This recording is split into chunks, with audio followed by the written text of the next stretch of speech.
Bonjour à toutes et à tous, donc aujourd'hui je vous propose de réaliser une petite carte un petit peu, une carte un petit peu rigolote, mais qui est assez simple à réaliser. Donc l'idée ça va être de venir réaliser une petite banderole comme celle-ci, vous voyez, en réaliser deux même, alors j'en ai fait une à l'avance pour vous montrer, pour venir décorer une base de cartes toute simple, donc moi que j'ai pris blanche, que j'ai choisi blanche.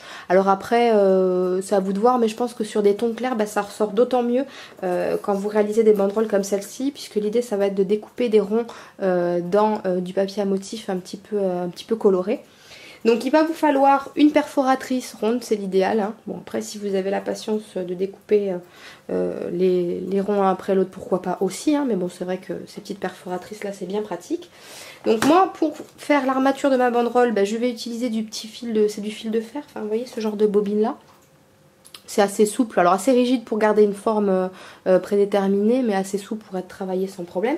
Donc j'ai découpé, vous voyez, donc, pour celle-ci. J'ai déjà fait la décoration, j'ai découpé en gros des arcs de cercle que j'ai un petit peu travaillé tout simplement avec les doigts.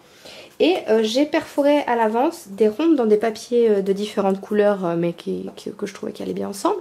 Et je les ai pliés en deux à chaque fois au milieu. Et l'idée ça va être à chaque fois de venir mettre un petit point de colle ici, de passer votre petit fil de fer au centre et d'appuyer de manière à ce que la colle prenne de chaque côté et vous avez votre petit fanion qui est prêt. Donc, je vais faire ça tout de suite. Hop.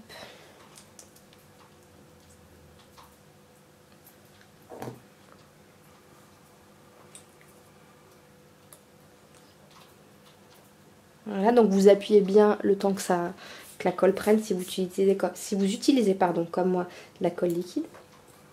C'est ce que je vous conseille parce que ça a un petit temps de prise, mais en même temps c'est ce qui tient le mieux, histoire que vos fanions ne s'ouvrent pas de façon intempestive. Hop.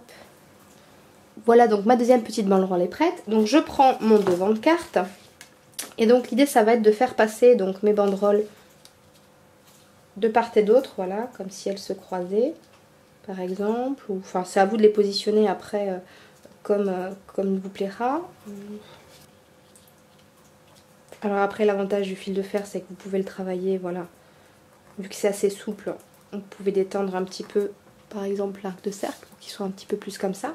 Et à l'avance j'ai prédécoupé une petite forme, donc là c'est un petit oiseau que j'ai colorié. J'ai recouvert le petit cœur au milieu de la carte de glossy accent et puis j'ai mis des paillettes de couleur rouge. J'ai mis du glossy accent également sur les plumes de l'oiseau et sur son aile, histoire de donner un petit peu de couleur. Et voilà, donc l'idée ça va être de venir positionner le tout à peu près comme ça. Sachant que le petit oiseau, je vais le mettre quand même en relief. Donc pour ce faire, je vais utiliser une mousse 3D. Alors moi je vous conseille de positionner votre figurine, votre petit motif, votre personnage à l'avance en premier. Si vous souhaitez en mettre un bien sûr. Hein. Parce qu'après vous pouvez parfaitement laisser juste les banderoles et laisser un message, ça vous voir. Moi je préfère le mettre un petit peu. Voilà.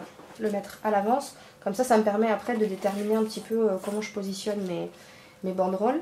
Et ce que je vais vous conseiller de faire, ça va être de venir mettre un point de colle sur les fanions des extrémités, parce que si vous essayez de mettre de la colle sur la tige en fer, vous allez en mettre de partout, ça va pas tenir, enfin en tout cas difficilement. Donc moi je pense que l'idéal c'est de coller directement les fanions. Donc hop, je viens prendre ici, ceux des extrémités, donc je prends ici. Je viens mettre un petit peu de colle dessous les deux qui m'intéressent. Hop. Et je viens positionner mon fanion comme je voulais. Voilà, une fois que ceci est fait, si jamais vous avez un petit bout de fer qui dépasse un petit peu, je vous conseille d'utiliser ce type de pince pour venir découper l'excédent. Donc, après vous pouvez venir couper à ras si vous ne voulez pas que le fer dépasse du tout. Que je vais faire là, voilà. Je préfère qu'on le voit plus ici et qu'on le voit un petit peu ici. Voilà. Hop. Voilà.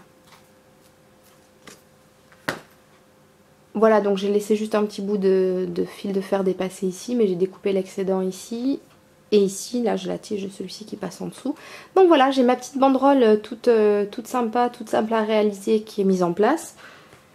J'ai donc mis le petit oiseau qui envoie le message. Alors après, libre à vous de venir inscrire un texte là en bas ou pas. Moi, je trouve que la carte est suffisamment chargée comme cela, donc je vais la laisser telle quelle. Voilà, j'espère que ce petit tutoriel vous a plu. Je vous dis à très vite. Allez, bye bye.